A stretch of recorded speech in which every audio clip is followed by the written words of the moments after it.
you. We thank you for little ones like Eva, Lord, that show us that love is powerful. You demonstrated that love when you sent your son. God, I pray for this council. I pray for these leaders. I pray for this city. God, that there be more of that would come out of this city. Lord, thank you for this meeting today. Pray your wisdom, your blessings, your favor over every member. Thank you for our first responders. Thank you for their family's sacrifice. Thank you for all that they do to keep us safe. We pray your blessings upon this great city. In the name of Jesus, amen. Amen. Thank you. I pledge allegiance to the flag of the United States of America and to the republic for which it stands, one nation, under God, indivisible, with liberty and justice for all. Will the clerk call the roll? Here. Here. Here. Here. Item 4, public comments on the consent agenda. Would anyone care to comment on anything that's on the consent agenda? There being none, I need an approval for the evening's agenda. So moved. Second. We have a motion, a proper second. All in favor signify by saying aye. Aye. We have an agenda for the evening. I have a motion to approve the consent agenda. Move to approve consent agenda. Second. We have a motion and a second to approve the consent agenda. Items 4 through 10. Call the roll. Councilmember Colby. Yes. Councilmember Stiltner. Yes. Vice Mayor Baxter. Yes. Mayor Burnett. Yes, 4-0. You got the number right this time. Do we have any? Did anyone sign up for citizen participation? Okay. That brings us all the way to item 11, council comments. And council member, let's start with Councilman Stiltner. I've got nothing tonight, especially after listening to all that about Eva. I don't think there's anything we can say or do tonight to top that. So that's awesome. Do me a favor, just recap what we just did, because for everybody who was not able to watch that on TV. Sure. prior So to we council. we had a young lady here this evening named Eva. What was the last name? Chapman. Chapman. Yeah. And so young lady in the community recognized the need in her own school that there were classmates who weren't going home at night and getting the meals and the food that she was getting. And she decided to take action and started trying to collect jars of peanut butter and jelly just within the community and to take back to her school to help feed classmates that needed that kind of food at home. Because what kid doesn't like peanut butter and jelly, right? So she started doing that with a goal of 25 sets of peanut butter and jelly, which quickly grew to 1,000 until Good Morning America got a hold of it and did an interview, and she became an overnight social media sensation. And Jif Peanut Butter then donated 10,000 jars of peanut butter and Smucker's jelly, which turned into a distribution exercise that her parents and other people in the community helped out, distributing to 45 different schools for 4,500 kids at 45 different schools around Volusia County. But that story doesn't end there, because tonight Eva received a very special award and presentation signed by President Trump, recognizing her for her efforts of citizenship. And she got a nice medal and a nice award. So really a proud moment for the city of Port Orange, as well as Eva and her parents and her community. So I pretty think we neat. need to thank Rich Malfitano of Yes, Rolling Thunder for making it happen for her. Yeah, excellent, excellent. Great way to start the evening. Yep. Drew, you got anything? I do not. Jonathan? I was just going to make a comment to say thanks to the park staff that whatever they pressure washed the sidewalks over there at Riverwalk, and they also redid the grills. And I went over and looked at them personally. They did a really good job, and just appreciate them coming over and doing something in our neighborhood over there. So just wanted to give them a shout out. Good stuff. Oh, I guess that comes all the way to me. Just wanted to say that last week the Chamber of Commerce sponsored the Mayor's Breakfast. The Mayor of South Daytona, myself, and the Mayor of Daytona Beach Shores all got to speak a little bit about things that are going on in our cities.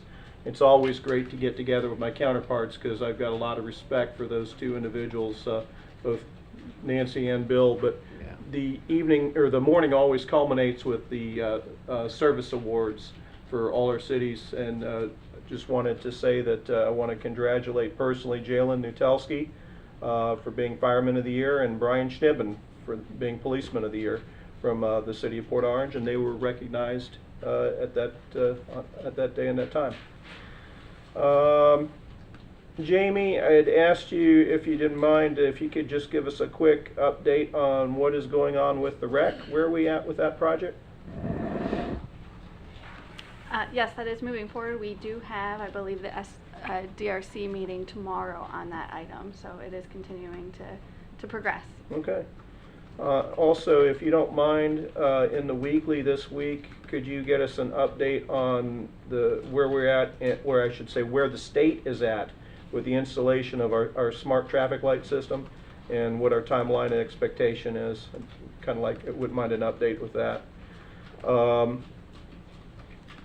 Council, every year, usually what we do is, Jonathan, to bring you up to speed, the 5 of us, there are 10 schools in our city, and each of us usually take 2 proclamations for the Teachers of the Year. The clerk's office is preparing those proclamations now. I'm going to be visiting Sugar Mill tomorrow to recognize their Teacher of the Year.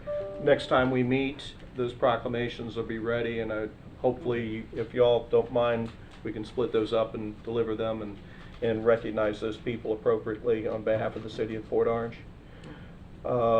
Jamie, one other thing I forgot to mention to you earlier, if you could have Public Works take a look at the condition and the operation of the walk lights up and down Dunlawton. There are some areas where some of them are just not only not working, but are dinged and banged pretty badly, and either we need to make them work or we need to take them out. One way or the other, we need to make it happen. Sure. And honestly, long term, we need to be taking a look at what it would take to make our entire stretch as bright as we finally have. Even though it took years, I know it wasn't easy, but the east side is looking pretty nice, and certainly a lot safer with that being able to move without moving within the shadows at night down there. So, Well, Mayor, since you brought that up, I did notice that the other night, and I think a lot of the pedestrian walk lights in the area between the post office and Nova Road on the north side, they're on, there's 1 or 2 on, and then there's a whole strip off, and there's Yeah. a few that operate, so, maybe the lights are bad, I don't know, but there's definitely power going to them, because there'll be a long strip out, and then there's another light on, so Right. it's kind of a mess there. I know that a lot of it has to do with how it was set up originally on the walk, where it was not necessarily one contiguous system, but it is what it is, and we need to get it Yeah. rolling. Well, the ones that they ripped out, that was the real descent, because they were put in so many different years and everything, but I think these ones were kind of all around the same time. So One way or the other, yeah. I appreciate you having a look at it. Mayor, I'm sorry, real quick, before you go to the next topic, and for Jamie too, on your traffic light question for the Dunlop corridor, TPO's been tracking that. Their timeline, I think, is still around mid-summer to early fall to complete that project. So that is something that they're continuing to work on, and that's still the timeline, but Okay. Yeah, I'll ask for an update as well through TPO, but I believe we originally were projecting February, but I believe that's been pushed out to spring. So. A state project not finishing on time, I'm shocked. But I'll get you more details. One way or the other, I'd just like to know where we're at so we could manage expectations, and that, same with the Williamson Lane closures that are driving everybody absolutely batty, and I know that's not our project, but we're the ones being affected by it, and I know I spoke to you last Friday about that, and I know that we've got a couple more weeks of suffering to go out there, and hopefully we'll be able to reap the benefit of that project, especially as it helps serve a soon-to-be open emergency room, hopefully later this summer. Finally, the last thing I had, council, one of the legislative initiatives that we had agreed to pursue was tag readers, the tag reader cameras, so that we could network with the other cities in the area. For example, if we have tag readers on our bridges or coming off the interstate, we could see a car coming into Port Orange that left after committing a crime in Daytona Beach or likewise, all those would be networked together. And we've got a couple of them. And we have a legislative initiative to help fund for additional cameras this year. I spoke to Representative Tom Leake on Friday, and because of the critical nature and the things that they're dealing with in the state budget, even though this is a much smaller than normal request, he felt like we should probably go ahead and withdraw it and try it again next year, because he doesn't feel like it's going to go anywhere anyway this year, but he didn't want us coming across as being tone deaf, considering what the state budget is. And if I could just have your consensus that we would go ahead and withdraw that request, or if there are any questions or discussion. No, that's fine. Drigger, you fine with that? Yeah, it kind of makes sense. I know Senator Wright was Chances still are going to take a slim. whack at it on the Senate side, but if Yeah. we can't get it done in the House and this is the way it is, then I'd rather not waste a lot of time. Jonathan, are you good with that? I'm fine with that. Okay. Jamie, you have that? Okay. And that's all I had. Special Awards Recognition Proclamations, item 12, awards presented by the Police Department. Where's the chief? There he is.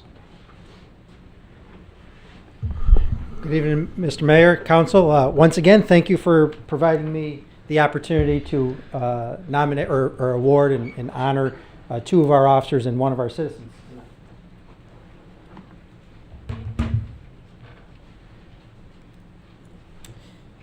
First, I'm going to ask up is Officer Nick Kalenda. Saw you hiding in the corner over there, Nick. So. Yeah, you can't If that's hide. possible.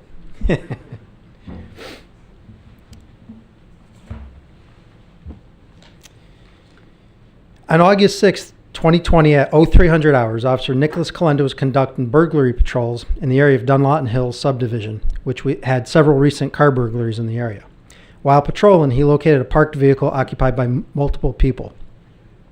As Officer Kalenda watched the vehicle, he saw a male run from a residence and enter the back seat of the waiting vehicle. As the vehicle attempted to leave the area, Officer Kalenda conducted a traffic stop of the vehicle and its occupants. As Officer Kalenda exited his vehicle, he began to approach the stopped vehicle. The driver fled from the traffic stop in a reckless manner onto Dunlawton Avenue and crashed a short distance later. The driver fled on foot, and Officer Kalenda was able to detain the two occupants in the vehicle. A short time later, the driver was also found, and he was hiding in a nearby wooded area. The driver was ultimately charged with fleeing and eluding, driving without a valid driver's license, and loitering and prowling. The passengers of the vehicle were charged with loitering, prowling, possession of marijuana over 20 grams, possession of marijuana with intent to sell, possession of narcotic paraphernalia, and violation of probation. It was also discovered that one of the suspects is also suspected by our Criminal Investigation Division of committing multiple car breaks in that same area. Officer Kalenda's proactive patrolling and keen observation skills likely prevented additional property crimes and/or other crimes from being perpetrated against our citizens. Officer Kalenda also was successful in seizing a large amount of narcotics from a known criminal. He is to be commended for his actions in carrying out the Port Orange Police Department's mission, and I hereby award him the Award of Merit. Thank you.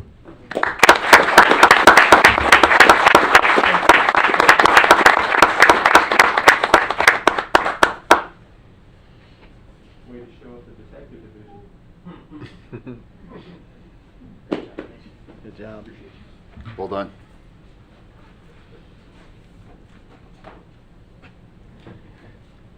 Our next award goes to Sergeant William Harrison. Sergeant Harrison?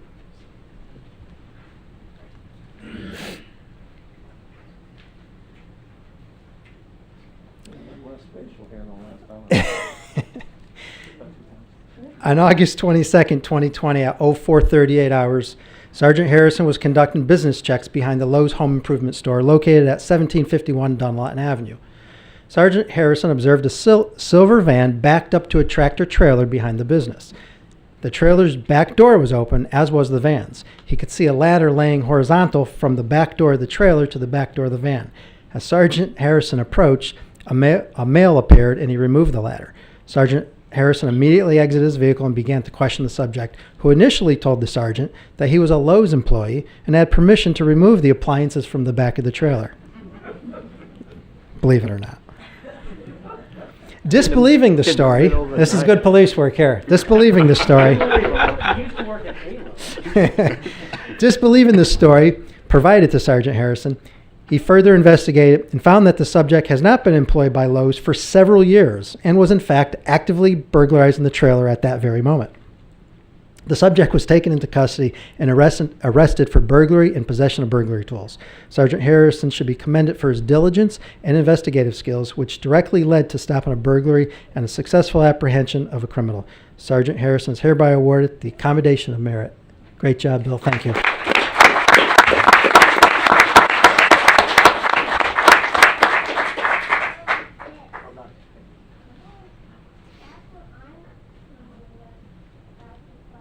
awesome.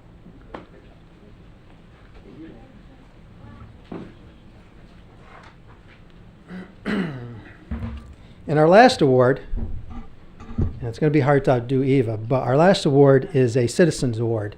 And could Mr. Jacob Francis Powers Kolakowski? Thank you. On December 1st, 2020, at 23:55 hours, members of the Port Orange Police Department responded to the 200 block of Devon Street for a motor vehicle crash involving injuries. While en route to the scene, officers were made aware by dispatch that one of the vehicles involved in the crash had veered off the road and into a nearby pond where the occupied vehicle was sinking. Upon officers' arrival, they discovered that a nearby citizen, later identified as Jacob Francis Powers Kolakowski, heard the crash and then saw the vehicle in the pond and quickly sinking. Mr. Kolakowski immediately ran to the pond, jumped in, and swam towards the vehicle where he pulled the driver from the sinking vehicle. Mr. Kolakowski then safely swam the driver to dry land as the vehicle continued to sink to the bottom of the pond. Jacob Francis Powers Kolakowski clearly showed an act of courage and selflessness as he put his own life in danger by entering the murky pond on a cold, dark night for someone he doesn't even know.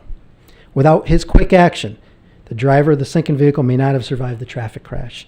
It is with great honor that I present the Port Orange Police Department's Citizen Commendation to Mr. Jacob Francis Powers Kolakowski.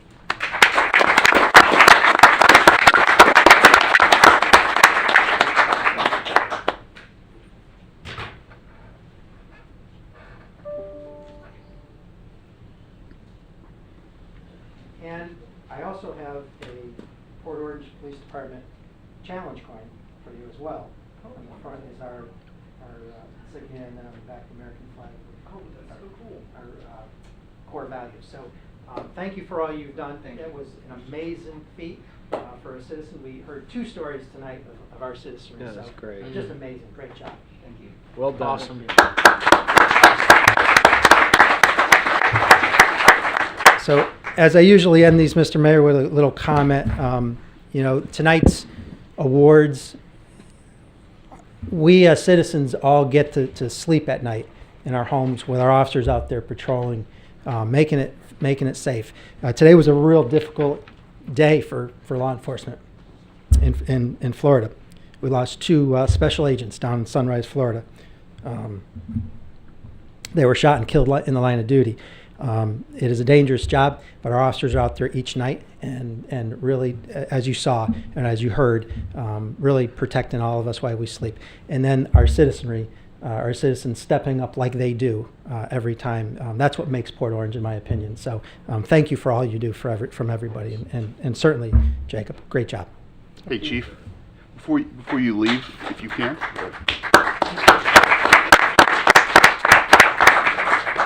If you could go off script for just a moment and introduce the police officer standing in the back of the room to the far left. Because every time I see him, I'm not sure if he's going to be wearing that uniform or another uniform for our country. Officer, it's great to see him. I haven't seen him in a while. Officer Edward Velez. Officer Velez is a veteran officer at the Port Orange Police Department. He also serves our country as a member of the military forces, and often is activated. And so sometimes we don't get to see him either, and I'm glad to see him here with us, working with us. I appreciate all he does, not only for Port Orange, but for our country as well. And he is a true, not only a citizen of Port Orange, but a true public servant. He certainly is, so thanks for doing that. Awesome. Good to see you, Officer Perez. Thank you, Chief. Thank you. I always see him either coming from deployment, getting ready to go on deployment. I like to see him wearing our patch every now and then. Go ahead, Mayor. Like that a lot. We'll give the room just a second to clear out before we proceed.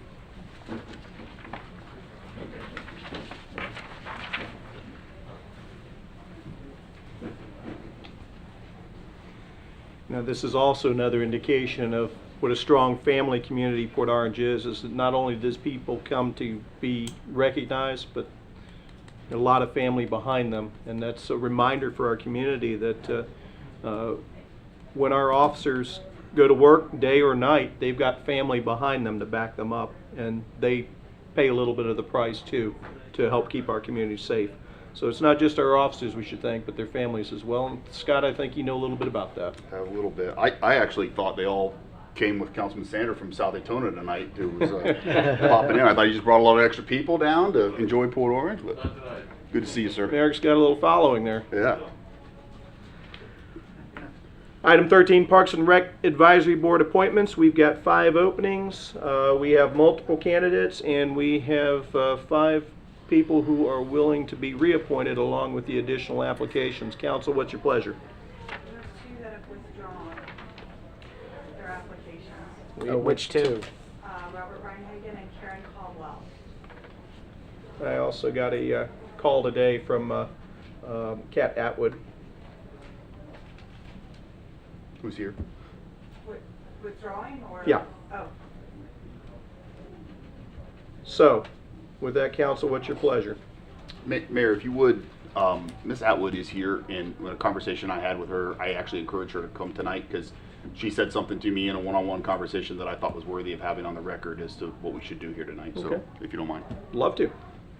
Hate to put her on the spot, but I'm going to do that. See what you get for coming to the meeting? She won't be calling you. You won't be calling him anymore. Yep, that'll be it. She'll Good be calling evening. Chase for now on. No, go I know. ahead. Good evening, Council. Thank you. I'm Kathleen Atwood, known as Kat Atwood. I live in District 2, and I did have my name in there for the Parks and Recs openings. Once I learned that the 5 people whose terms were expiring wished to retain their seats, I respectfully withdrew my name. I'm of the opinion that if they're in there and it's working and they're already involved and hands are dirty on projects making things work for our citizens, then I'd rather just leave it be. So I would graciously and happily accept your support for another board membership or commission somewhere along the line. I would like Oh, to. I'd love to have that happen. I would love to be more involved with the city and the residents. Robin, Thank you. keep sending us her resume Yeah. for all these other openings when they Port pop up. Orange University grad right there. Yep, absolutely. Very gracious. Mayor, so Thank you. with that, one of the part of the conversation that Ms. Atwood and I had, and we were talking, and I think she agreed as well, is that we've got some pretty significant projects right on the edge right now that have been jointly worked on between the Parks and Rec Advisory Board, Council, and staff. And for that reason, I would encourage us to maintain that continuity for now, for sure. I know you always talk about the embarrassment of riches of having residents that want to get involved, and we definitely want to continue to look for other ways to get folks involved that want to get involved. So I've got some ideas on that we won't necessarily talk about tonight, but I think for this particular board, I'd like to see us support retaining those members for new terms. Those being Mr. Bobby Ball, Mr. Mark Bowling, Mr. Sean Holmes, Ms. Maria Mills Burnett, and Mr. John Cameron. Those would be the ones. Would you like to place a nomination for those 5? So moved. May I have a second? I'll second that. Do we have any other nominations? No other nominations?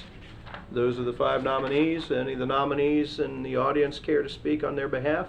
Try to talk us out of it? There being none? Okay. With that, all in favor signify by saying aye. Aye. Any disapprove? Say nay. Show your shame now. There being none. Motion carries unanimously. Those 5 individuals have been reappointed.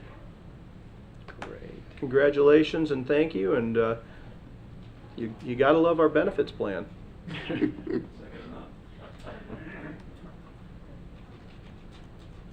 Item 14, Environmental Advisory Board report.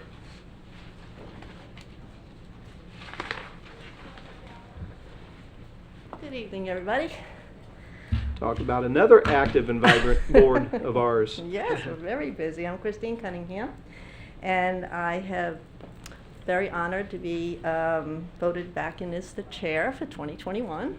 So hopefully this year we're going to have a little more, a few more opportunities to reach out to the community, because that is really what's important to us. We had a guest speaker of the city forester, and Steve Edgar came and gave us a large presentation on what we do well and what we don't do well as Port Orange. And one of the things we'd like to really focus on when it comes to our tree program is focusing on canopies. I'm not sure if everybody is aware that canopies provide shade, which provide an awful lot of benefits to the ground and also just the overall health of the earth. So going forward, I'd really like us to focus on what the foresters is recommending. And so we're going to do everything we can as the board to not only educate the residents, but also to make decisions as the forester recommends us to do. So this is something that we haven't had in the past, and we really look forward to working with him. Can I make just a quick comment on that note? So I think that's a great idea. Something I would encourage the Environmental Advisory Board to do in our community development through the city. I think the city manager's office would probably be the best one to help you out, or Christine Martindale. But it'd be really great for you guys to also try to reach out to some of our HOAs, because the canopy issue helps us tremendously come storm season. And what happens is a lot of these canopies are not being properly maintained, or not being properly trimmed. They're incredibly top heavy, they catch a lot of wind, and the next thing you know, we see these massive trees coming out, tearing up infrastructure and things like that. So proper canopy maintenance would really be a great thing if we could try to encourage the HOAs to get behind, give them a little bit of knowledge and wisdom that you guys have, and that, you know, in resources.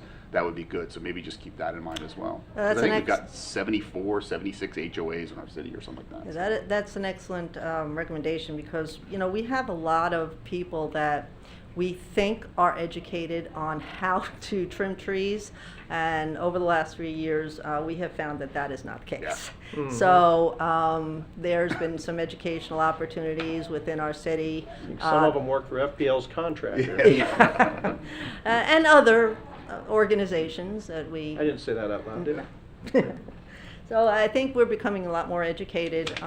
Just even the word canopy, people now recognize that word. Of course, we're using a lot of words of native plants and recognizing water issues. So overall, just as a community, we are becoming more and more educated. And the HOAs, that's true. You know, we've always been stuck with the philosophy is you own the land, you kind of do what you want. But HOAs are a little different in how they perceive their own community, and so that they, on one hand, somebody's assuming they know what they're doing. On the other hand, they may not mean anything by what they're doing, but we need to educate them to do it in a much better light because of the future. So great, thank you so much for that suggestion. Also, what we learned is, and you all may know this, I didn't personally, that we are one of the cities that have the oldest tree designation in the state of Florida. 38 years we have maintained our tree designation, and that really means a lot.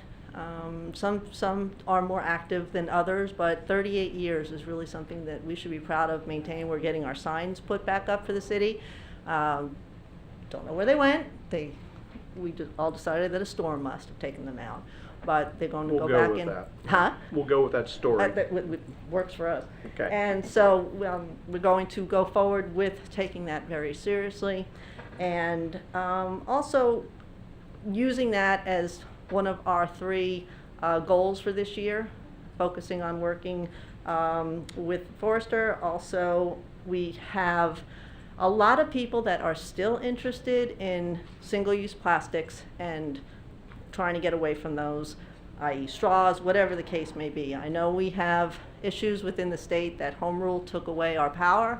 However, we're taking a different stance, and we're just going to use education and people that are interested in promoting their own projects, just like the Spruce Creek did last year when they had their straw project, and encouraging, because I hear a lot of people that really want to do something, they just don't quite have the ability to elevate it where they feel that they can make a difference, and we need to show them that they can. So we'll work around whatever the state wants to do, that's fine, but we're going to work on that project for our own community. And then also with the wildlife, try and get those signs up, helping to educate people not to feed the wildlife, and also any recommendations in areas where you feel there's an excessive amount of death to wildlife, and put up a sign that maybe people will slow down and just be aware that they're there. So those are our 3 projects for the year. Did you have any questions? That's a terrific agenda for Yeah, you guys. that's so very aggressive. Yeah.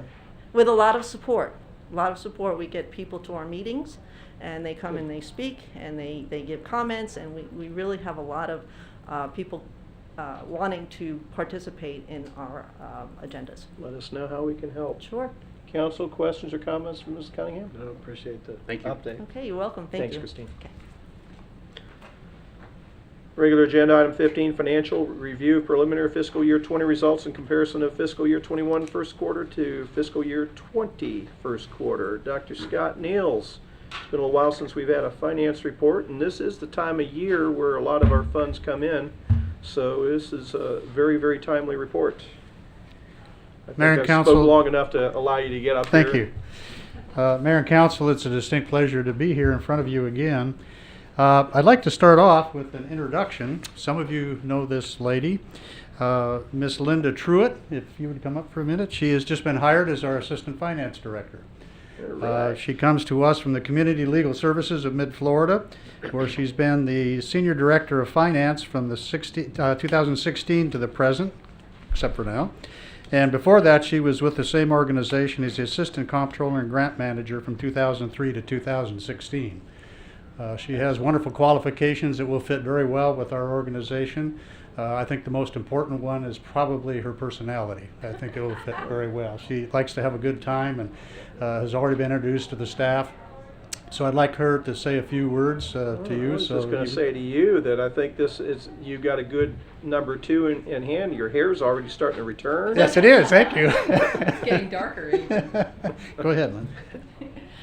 I'm very excited to be here. This is my whole second day on the job now. And I came back today, so that's always good. I've been a resident of Port Orange since 1985. I've worked almost 30 years in various nonprofits in the area. I've also raised 4 kids here. 3 of them are still here. One kind of slid over to the other side of the county because he works SWAT for Orange County now. I'm really proud of him. And then I've worked 10 years. I volunteered with the Pop Warner program, ran their cheerleading program, and then I've been a coach at Spruce Creek for the last 15. So I've spent a lot of time working with kids, which is how I know several people here. Nice. But this is going to be a great learning experience, and I hope to be in front of you for quite a long time. Wonderful. Welcome. Thank you. Welcome. Yeah. Welcome aboard. Yeah. Thank you. Thank you. For cheerleading coaching Second means day she's on the got a lot of job and patience. she's here. Yeah, I spend a lot of time with teenage girls, so you do learn patience that way. Okay. Thank you, Lynn. Very good. So we've also just posted the, step back one thing, Jim Tillman, our purchasing manager, has submitted his resignation effective June 14th, and we have just posted that position, and we will dual slot that until we find a replacement, and then Jim will be working on some pretty important items for us, like the vendor portal and Workday, getting the catalogs for our purchases up and running, which we haven't had a chance to do yet. So there'll be a new face there in purchasing as well. And we've also just posted the job description again for the assistant budget manager. So I'm hoping that we'll soon have a full cadre. Linda's first task is going to be basically as the assistant budget manager working with Lupe on the budget for this year. So we're very excited to have her on board. That's a big hole that has been filled. And we're excited, I think we'll have a really good budget for you this year. Jamie's and I have talked. We're looking for council to give us some direction.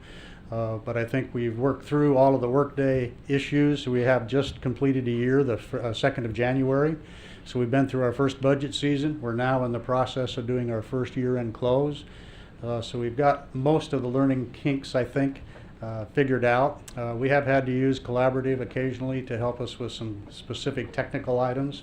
But in general, I'm very happy with Workday. I think it was a wise decision for the city to invest those dollars, and it was substantial dollars.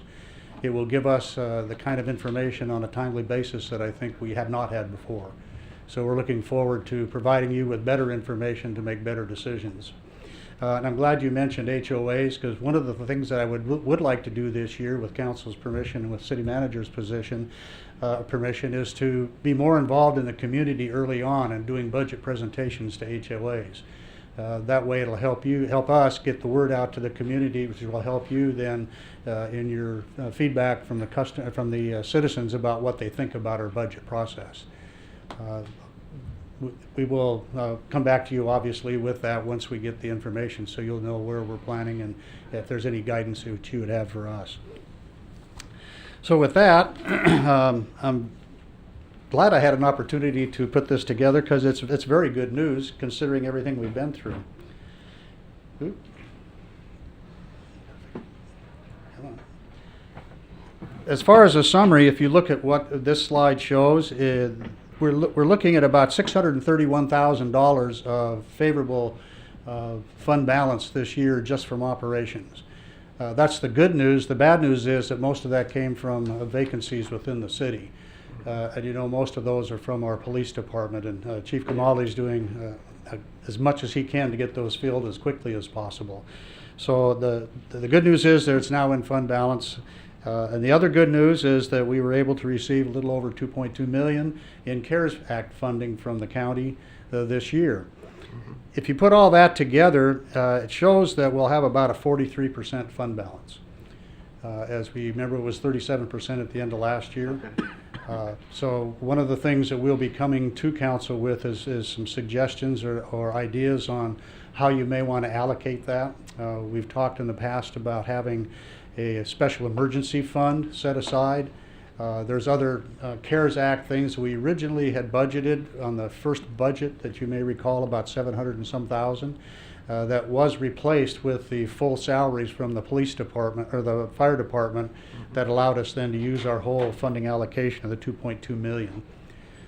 So we'll be bringing those to council here probably in the next month about funding those items that were replaced with the other CARES Act funding that we did get. Any questions on that? You know, it's just certainly the obvious is that without the CARES Act funding, we would have had about $1.5 million shortfall.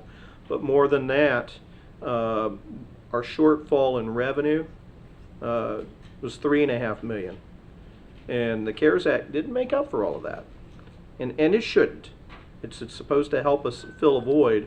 So just because we had a $3.5 million drop off in revenue, it's not right to expect that somebody else come in and help us in our entirety.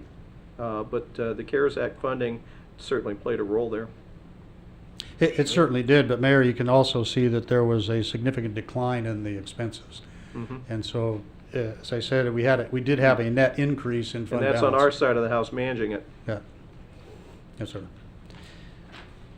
So with that, on the next slide, we have with Workday new financial reports that you haven't seen before, and I believe that you've all received a copy of this. Mm-hmm. So I won't go in much detail, but basically across the top there are the different categories that we have, original budget, amended budget, and all the way on the right is the actuals and encumbrances and the budget remaining. Now in Workday, our budget remaining is always done on a year-to-date basis.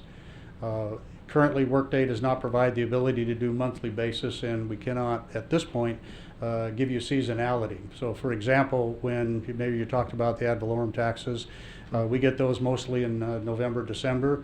So you'll see on that particular one, you'll have 85, 90, 95% of that budget received in the first few months of the fiscal year. Okay. Whereas, for example, Parks and Rec, you'll see you won't use much of that budget until summer. So we're hoping that we'll be able to provide that information later on, but we just don't have that capability right now.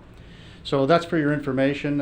This is the standard format for the Workday overhead report, if you will. It also will include revenues when that is appropriate for a cost center. Remember, cost centers is the new name for departments. This is a summary of some of the major changes in the revenue. I would like to point out probably the one that was the most significant was the local government tax, the third one down under intergovernmental revenue. Originally, you may recall that I had forecast that we were going to be 30% down on the revenue, and then a few months in, I amended that to say we'd be probably around 15%, and that turned out to be pretty accurate. As you can see, the sales tax was about 12% lower than budget, and the state revenue sharing is about 17%. So I'd forecast around $900,000 shortfall there, and it came in reasonably close, so not quite that much. So if you have any questions on this, I'd be happy to answer those. But in general, you can see the adopted budget number, and I want to bring that up. Two things. One, if you go back and look at this report, you can see there's two different budget numbers. Column 1 is the original budget. That's the $40 million that council approved during the budget process. And then, as you may recall, that we have a amended budget, most of which is the carry forward of the projects and any encumbrances. Mm-hmm. And so that's why there's a difference in the original budget and the amended budget. Okay. This particular form uses the amended budget as the calculation for percent of budget. As indicated earlier, this is broken out by the different categories of expense. You can see that personnel was the one that gave us by far the largest cost savings, and that's almost all due to vacancies across the city, primarily in the police department. The other ones were fairly consistent. We did have capital where we didn't spend, we spent a little bit more money than we had in the adopted budget. Now this is the adopted budget column. The amended budget column would show all those capital projects in there. And I wanted to show you the difference in the comparisons, because sometimes you forget that what the adopted budget was. That was the $40.6 million that you approved. And the amended budget, as shown here, was substantially higher based on all of those carry forwards. So how are we comparing to the first quarter of last year? In the column on the left, you'll see was the FY20 actuals year to date for October through December. We had about $8 million worth of expenses, which is about 19, almost 20% of the budget. This year, we're running fairly close. We had about $8 million again on expenses and about 18% of budget. So as far as where we are compared to last year, we're running pretty close. Looking at the specific departments, you can see, and I have to point out that the mayor and council department's the one that's running over the average of 25%. So I just had to point that out.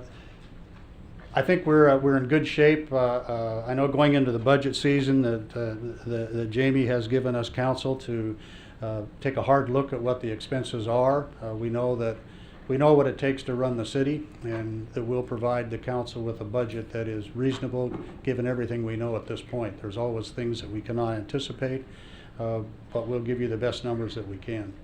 And this one I provided just for your information. It shows how many dollars of COVID expenses in the categories. This is from the start of the pandemic in March.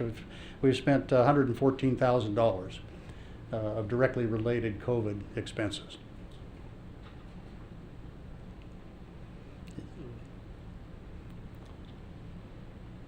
And that concludes my presentation. I know you like short ones, so is there anything else that you would like to see from the finance department in terms of information when we do these kinds of reports? Council? Okay. I like the I frequency. like it when I was going to say I like the frequency, and I like it when the reports are good. It will. I like it when the news is good. Yeah. And I tell you what, if we had a monthly report that it took you half an hour to give, I'd say I'd want it quarterly. But if we had a quarterly report that was this short, I'd want to see it monthly. So keeping us... My goal is to provide quarterly reports, at least presentation here formally. And if you would like, we can also provide you monthly reports. We've got it now where they look pretty much just like the ones you've seen. And you can... if you don't necessarily have to report to us up here through council monthly, but if city manager could arrange it that we get the information in the weekly Sure. on once a month, and then you report back to us quarterly. Does that sound amenable to council? Yeah. That'd work fine, Mayor. We're And then, happy of to do course, that. if we have some sort of financial crisis or something that's different, Right. then obviously we'll address that. Yep. And now that I have my trusty right hand, she knows what her job is. To keep you on track. That's all that I have, Mayor, if there's nothing else. Thank you. I appreciate it. Thank you, Scott. Thanks, Scott. Thanks, Scott. Appreciate that. Additional items, city attorney. Nothing further tonight. Thank you, Matt. That was very, very profound. You work on that all day or what? You did. City manager. Yes, Mayor and Council, I do have one item I want to bring to your attention tonight. In December of last year, the end of 2020, it was decided to lift some of our restrictions and begin to allow special events to be processed, provided a safety plan was submitted. So staff has been approached and has received a request to hold the spring fair for the end of March. The plan submitted includes a 4-day event, which would include the carnival, food trucks, and a vendor expo. They've outlined measures for us, including wiping down the rides between each ride, spacing lines to 6 feet apart, reducing vendor participation from the average of what they normally see of 200 and 250 vendors to 50 to 70 vendors, some crowd control measures, and some signs encouraging the wearing of masks. I've asked staff to work with the Port Orange Community Trust to identify some additional modifications. There are some items that caused me some pause if we did consider to allow this event to move forward. One of the areas I'm severely evaluating is the impact of us staffing this event. So I know Port Orange Community Trust is anxious to receive direction on the state fair, spring fair, so that if they are going to move forward, that they can plan accordingly. So I just wanted to bring that to your attention, that that is something under review. Questions or comments on that, council? I talked to Jamie a little bit about this before the meeting. I really am anxious, as much of our community is, to see us get back to being who we were, right? And who we are as a community, which includes events and festivals and lots of stuff for our community to do.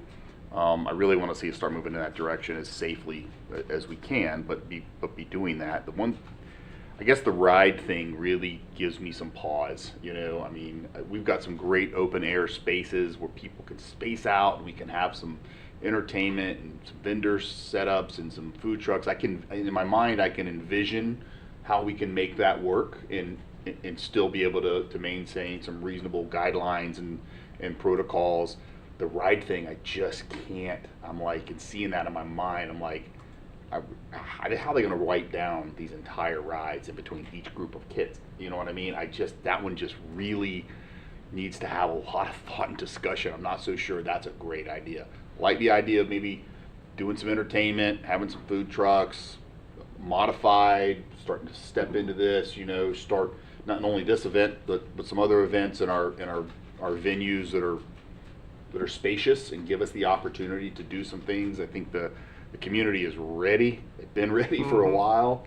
That might be part of the problem. If the community is ready, we might be a little overzealous. Yeah, it may be. In long events, events that are 3 and 4 days in length, could tax staff. Those may be some challenges. So I would just say, look, we got a really good staff. They've got a great organization. I think all the minds just need to come together and figure out how to do this to be the model, right? Let's set the model for all the other communities to go, we can do it like that, so I think just some more thought into that. And like I said, my initial thing when Jamie mentioned this was the rides. I just don't know if we're ready for that part, but those are my thoughts. Yeah, I know that, and I was also thinking about everybody's anxious to get on the ride. How do you maintain that social distancing? And lines and tickets. And it's going to be a difficult. I'm not against the idea. I just recognize the difficulties of it, and I hope they do as well. And for me, I have to trust the Parks and Rec department to do what's right in working with them. And same with public safety. And in some cases, this might make you out to have to play the role of the bad guy. But let's, we need to make the right judgment calls on that. I just wish we were further along with the vaccine. The county keeps getting 2,000 shots a week. That's it. And then we don't know how many we're going to be getting till next week, until next week. And then we find out it's this week. We found out yesterday it's 2,300. We're not making progress in Volusia County very fast on vaccines, and that's a fact. That's just a fact. Drew, your thoughts? I'd pretty much have to agree with everything said. I can't really add anything to it because, if they got a workable plan and they can figure it out and make it happen, then great, I'm all for it. But probably the biggest obstacle is going to be the distancing and the spacing on the rides, but kind of everything else can spread out a bit, so not too much of a concern there. And they're doing, even Fewer rides? even some of the larger events and the the sporting venues and stuff are bringing people together in limited quantities and trying to do it, and it being outdoors, I'm a bit more comfortable with it. But I share the same concern, just the ride thing, and if they can come up with something and it's workable, then do it. Let's have them do it. Jonathan? I understand everybody's desire, to get back to some sort of normalcy, but I also understand the dangers of that and the recommendations that are out here by professionals that know far more about this virus than I do. But nevertheless, I'm supportive of doing something, allowing people to have this event. It's my opinion that if you look around, there are a lot of things that are going on across the state of Florida and even across the entire country that are far less safe than something like this, which is going to be policed and looked over by staff and by volunteers. If they've got a plan in place, if they have something that they're going to follow through with, and we know they have their own guidelines that are along the lines of what you have recommended by CDC and things like that, then I love the idea of seeing us having something for people to attend and feel safe about. The rides, I understand the concern there, and I have no idea how to tell you how to do that. But nevertheless, I think an event of some kind is better than no event at all. I guess the bottom line is that if we allow it to happen, simply by allowing it, if it's not done right, we can, just by allowing it to happen, we provide a false sense of security that isn't there yet with the pandemic. So I think this is probably clear as mud for you. Yeah. No, I maintain some reservations. Again, I've asked staff to go back and have some discussions. One of the things we'll have to decide is if our restrictions that we ask them to meet makes the event worthwhile for them to continue to hold. If not, staff obviously can evaluate the direction forward. Does that mean that there is an alternative, something that the city can put on as far as a community event? Maybe there are ways to scale it back a little bit more than normal, beyond what you guys are already talking about. I don't know. I'd like to do something. Hope is a powerful thing, and we need to do something to provide a little bit of that. Just something for people to look forward to. And spring is a wonderful time. Last spring we spent it locked up, and we're a little bit smarter about how we approach it now, and hopefully everybody can attend such an event and still be smart about it when they do. Okay. Thank you. You good? Nothing else for me tonight.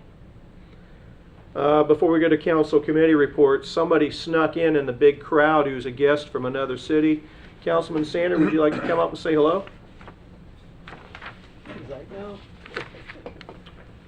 Probably learned by now, if you show up, you're going to have to get up. You know how this works, right? Well, I'm learning how it works. Good evening, I'm Eric Sander, South Daytona City Council, seat 4.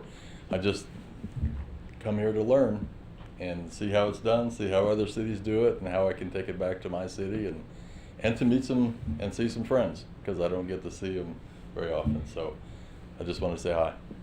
Appreciate you. South Daytona. South Daytona is a terrific neighbor. Now, with that, council committee reports. General Employees Pension Board. Mayor, we had to cancel that meeting it was a short agenda, so we've just moved everything to the next meeting coming up, Okay. late February. River to Sea TPO. That's a whole another different story. Way to leave time for that. Yeah, so just a couple of quick notes on the TPO thing. It's and I see Bobby Ball's here tonight. He's welcome to chime in too if he's got something he wants to add. But this is becoming more and more of a moving target with everything related to TPO and state projects and stuff. You know, as we're before even the whole pandemic thing started, we were already looking at a lot of projects on the horizon, but budgets not to get there. With federal funding, state funding, local funding, the different things like that. So, and that's continuing to evolve. You know, a lot of the studies and the statistics that they utilize to put projects where they belong on a priority scale are quite skewed now with a year's worth of data that from COVID, because so many we were going through such a big, huge period of time. The plus side, they're seeing a lot of traffic crashes decline, fatalities decline, serious injuries decline, and all this. Why? Because there's less people on the road, less travel, less special events, things like that. But the reality of it is that this will come to an end, and that is really going to skew the data. So they're trying to figure out how to build in models to kind of account for that, and what does that mean. At the same time, what they're also experiencing and seeing is projects that were planned, and this is something really for councils to keep in their mind all of the time, and finance folks, is we try to forecast projects that we know might take 5, 7, 10, 15 years down the road. What's that project going to cost when it gets there? And we try to add in reasonableness of the cost of things going up. Well, it's far exceeding that in a lot of ways on a lot of projects. One, the I-95 Pioneer Interchange project, which remains on the long-range planning and continuing to go through the process. Those numbers are constantly being adjusted upward as the cost of getting projects like that, property acquisition and the studies alike, the engineering and also the brick and mortar aspect of the project really are going up. So a lot of challenges right there. They're still kind of going through and working all that out. Port Orange projects remain, on the long-range planning. Bob, you got anything you want to jump up and add to anything coming from your side of TPO? Or doing pretty good? Yeah. So the bottom line is I think that our biggest challenge is going to be the funding aspect and how to keep the projects on track, and what that's going to look like. And some projects are probably going to get leapfrogged. I mean, as we look at a priority of projects across the entire TPO area, you basically rank them out and what needs to be done. What's the most urgent? Well, as growth and development and other things come to light, sometimes those projects bump around and get jostled a little bit. So we're going to always have it to be mindful of that, and be at the table fighting for the projects that Port Orange needs to have done most. So I'll continue to share the meeting minutes and agendas and things like that. They're quite lengthy. Some of those can be 150, 200 pages long, but it's good information. Okay. Anything else? That's it. With that, there's nothing else that comes for us this evening. Everybody, have a good night.